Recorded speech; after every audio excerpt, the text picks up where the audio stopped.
So you want to learn how to shoot? Good. I'm glad. I've seen you shoot. You need to watch the video. Let's get started.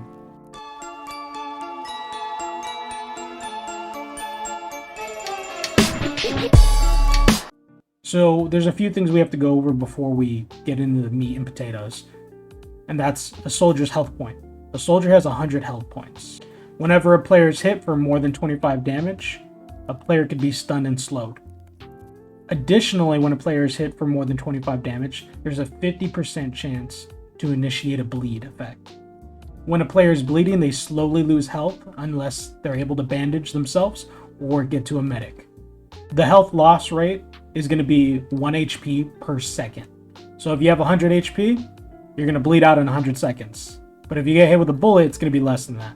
So understanding that all the soldiers in Foxhole have approximately 100 HP when you initiate them in battle.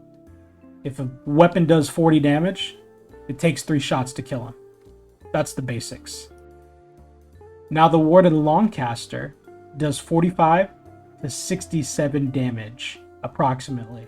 The Colonial Argenti does the same damage, 45 to 67.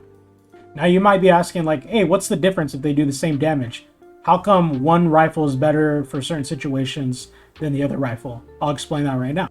The Warden Longcaster will shoot approximately 55 rounds per minute, but has a longer distance, a longer range that it could shoot before the damage drops off. The Colonial Argenti shoots 81 rounds per minute, and the effective range is 25 meters compared to the Warden Longcaster, which is 27 meters. So the difference is going to be 2-meter range, and the Argenti has almost double the rate of fire than the Longcaster. Now, why was that important? Mainly because I'm a higher rank, and I said so. Now, on a more serious note, it's really important that, you know, when you're considering the gameplay, the combat, you need to understand the difference between the weapon types. And the Longcaster, it's going to have a longer effective range.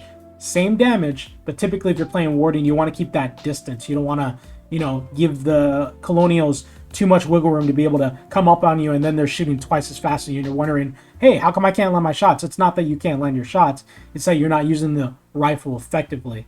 The Warden Longcaster, when you're talking about, you know, running and gunning, it's just not going to hold up when matched against the Colonial Argenti. And that goes for all weapons across the board, right? You can pick and choose which weapons you're using. During the day, I'd probably use a rifle, a Longcaster. You know, during the night, I'd probably get a submachine gun. That'd be most effective during the night because there's a view distance, a bubble that surrounds you during the night and during the day, and it's like a weather control system. You know, during the night, it's dark, so you can only see so far. During the day, the bubble around you that's visible is really large because there's a lot of sunlight. So that's a quick explanation on that. So one of the more useful things that I want to talk about and I want to let people know is that when you right click and you hold down right click, you can aim, right? Well, I don't hold it down. I go over here in my keyboard settings. Let's go look at options, keyboards, and let's go look. Where is it at? The setting is aim toggle, right mouse button. I changed my aim to aim toggle. Why? Because I don't want to be sitting down behind something, you know, holding, waiting for the enemy. You know, I am using primarily rifles. That's just how I play the game. I just want to toggle it, and I want to wait. I want to wait for the enemy to come in a sweet spot. If you look right here, I'm behind this blue unfinished, you know, rifle box right here, and I can't see over it. That means people can't see me if they're coming. Colonials can't see me if they're coming. You can see vehicles, but the vehicles can't see you. And I'll just wait right here. You know, wait right here. Wait for somebody to come and pick that corner, and then you get free shots on them. So I do have the Sappo auto rifle equipped. This is the Warden's, you know, higher rate of fire, you know, rifle. It does do 20% less damage per shot. I do have the Longcaster and SMG here just to give you an example. One thing that's really important you got to understand is elevation, right? How high you are in the game compared to another person. You know, I'm sitting behind a bunker right here. I'm aiming, you know, I have it toggled. I can't see over it. When you peek up, you can shoot now. Now you can shoot, right? There are some objects like sandbags that you can get behind that are just, you know, not that high, and you can crouch and shoot, which is fine. Another thing I wanted to demonstrate is, you see how the cursor, how if I move too quickly left and right, it needs to refocus and I need to regain accuracy. That happens if you're moving. If you're crouching, it happens less. So the auto sapper rifle, as you can see, the accuracy locked in right there. If you're crouch walking, it'll hold. As soon as you fire, it'll regain accuracy. That's primarily how I get my kills, and with an auto sapper rifle. I usually wait around a corner, wait in a bush, or I'm crouch approaching somebody so that I can regain accuracy quickly. Additionally, if you want, if you're peeked behind something, let's go back behind this rifle. Let's just say there's a couple colonials coming and you burst fire them. You crouch, regain accuracy, pick back up and burst fire again. Why do you do that? It's because when your accuracy is at its max, you want it to get back down to pinpoint as quickly as possible. And you just do that by pressing C, crouching, and then standing back up. I see a lot of new players just standing, and they don't seem to really understand the recoil mechanic, nor do they seem to understand the white. People ask me a lot, what's that white line mean? So the white line is basically your effective range, right? And as it bleeds off and fades away, your effective distance turns into nothing, and that's basically the damage drop off, right? So like in Longcasters, 45 to 67 damage, you can expect that 67 damage. If you got good RNG, probably somewhere more within that thick white line, and the lower end of the damage between the at the bottom end of that white line where it starts to fade off. And once you get out of the effective range, it starts to do no damage. You're not going to get a bleed. Remember, in order to get a bleed, you can't just sit there and keep poking the guy. You're wondering, why is he not bleeding if I'm hitting him just out of my range? So another thing to consider is when you are of higher elevation, that's a really good way to peek into and shoot into trenches. I see a lot of new players jumping in one trench to another, trying to shoot across. Let me demonstrate it right here. A lot of new players will jump in these trenches and they'll peek over and they'll wonder why they can't hit the person that's behind this wall or in the trench across from them. And that's simply because they're higher than you. That's it. They're standing, they're shooting down at you. You just don't have the angle on them. Even if you point at their head, a lot of times you won't land that hit unless they're like, in a exposed area of the wall. Like it looks like this area might be exposed over here a little bit. And you kind of shoot past it, like the bullet might be able to go through. See? Maybe not. But elevation matters a lot. And let me just show you again. Let me get to that higher point of elevation. So if you are in a situation like this where you're on top of a bunker and you're shooting down into a ditch, you're in a really good place. Also, you're in a really bad place. Why? Because everybody sees you. Everybody around you will see you. Everybody will try to shoot at you. But if you have the rifle or the gun with the most effective range, there's not a whole lot you need to worry about. Yeah, you will take little bits of damage if people are shooting you and hitting you out of their effective range. But if you can land a shot on them by standing up, and you want to stand up when you're at higher elevations like this to shoot into bunkers, I would just take a shot, crouch back down, take one shot, maybe take your second shot. If you're with a higher rate of fire rifle, it's probably better to crouch and let your accuracy zero in. The more you move, remember, the more you move, the more your character will need to regain accuracy. It's better to stand still so long as you're not running and gunning. If your plan is to run and gun, I would recommend the submachine gun. So the submachine gun has a damage of 27 to 40, effective range of 22 meters to max of 40 meters. And honestly, this is going to be your bread and butter for when it's nighttime. If you're running and gunning, it's also good during the day. I would use it in trenches while I'm crouching through trenches so that people don't see me, or corner peeking bunkers like this. And it's so long as the colonials are close to you, or the wardens if you're on the colonial side, so long as they're close to you and you just hold down that rate of fire, you got to get good RNG. Unless you're good at it like me, where you're preemptively selecting which corner you're going to peek, you're running, what corner you're going to stop at. Because as soon as you crouch, look how quickly that reticle closes. Look how more accurate you get. Yeah, after sustained fire, the reticule is going to get a little bit bigger, and then you have to stop firing to gain accuracy again. But crouch firing with the SMG is going to be way better at close range than if you're running and gunning. But running and gunning with the SMG is going to be far more superior than any of the rifles that you're going to be using.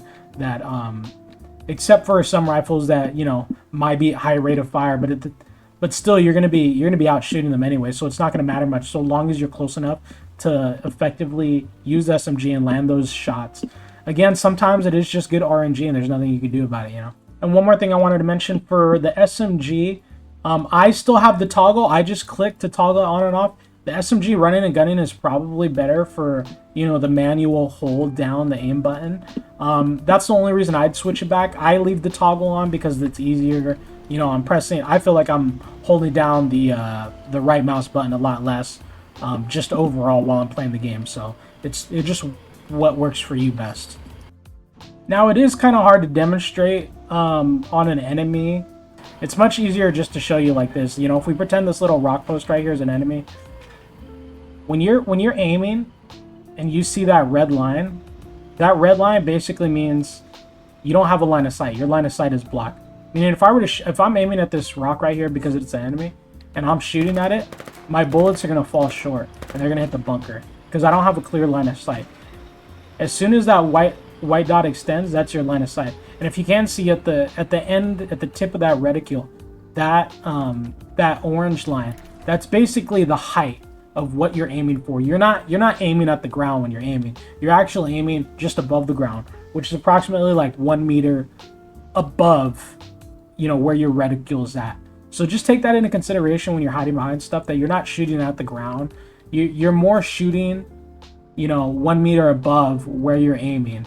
Unless you got your cursor on an enemy, which if you have your cursor on the enemy, you're going to try to shoot them exactly, you know, where they're at, which is why it's so hard to land shots when enemies are behind cover. It's because you're trying to shoot them where your character sees them, right? So showing you guys the list of rifles, it's probably better than just guessing, right? So the heavy rifle, the hangman rifle, 44 caliber, that's going to do dirty damage. That's almost a one shot almost every time, unless you're at the, you know, at the end of the max effective range. The auto rifle, the Cartana, that's pretty good.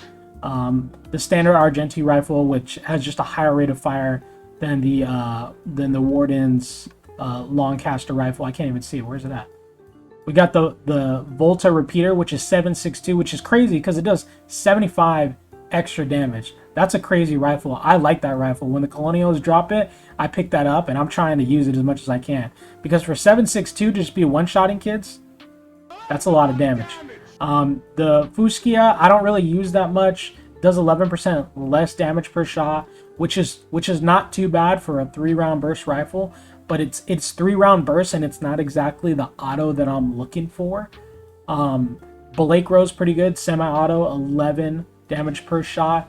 That to me is a lot more better and a lot more effective because you can choose your shot and it seems to regain accuracy a lot more than the Fusca rifle.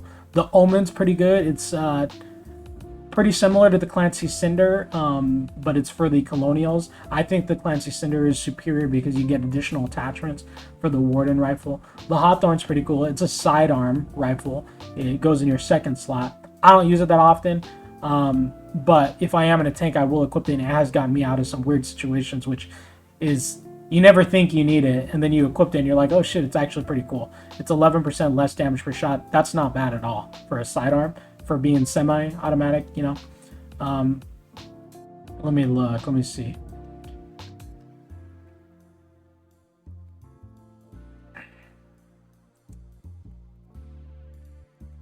Again, the submachine guns are really good at night. Honestly, all the submachine guns are good at night. The only thing about the assault rifles that use 7.92 ammo compared to the 9mm submachine guns is that the auto rifles are the assault rifles are really heavy, and they tend to slow you down, which at night you want to be running around. You only want to take a submachine gun, maybe a bandage, 2 or 3 clips of ammo depending on your skill level. I'll take 4 clips of ammo. I'll dump every single round of 9mm that I can, you know, into the enemy. The light machine guns are really good. Again, you have to be strategizing. You know, where do you want to be? What am I doing with the light machine gun? You know, am I posting up in a building? Am I posting up behind cover far away? You know, am I trying to go for kills with the light machine gun, or I'm trying to go for suppression? If you're trying to go for kills, you're probably hiding behind, you know, cover until the right time to pop up. If you're going for suppression, You know, suppress the bunkers, suppress the enemies. It lowers their accuracy and it helps you out. You got to watch out for those nades, though. Always watch out for the nades. You know, when it comes to the assault rifles, you pick up the assault rifle, you are slow. It's better used at night, or if you're in a mechanized infantry unit and you're in the back and you jump out and you're just defending it. That's when I'd use the assault rifles, right? At night, you guys are storming the trenches, or you're a part of a mechanized infantry unit in a half track and you jump out to protect it, or you're protecting the tanks. That's what I like using the assault rifles for. The Booker Storm Rifle, I use that more often at night. It's a little bit longer distance than the assault rifle Dusk. And I only get to use that when I kill colonials with it, so that's pretty cool. The Warden's Booker Storm Rifle is pretty good. I like the Alto Storm Rifle more than I like the Booker, though. You can see me using that a lot more out there. Now, at this point in the video, you probably got a lot of information. You're asking, like, well, what's best? The answer is they're all good for their own different situations, and the situations are what you make of them.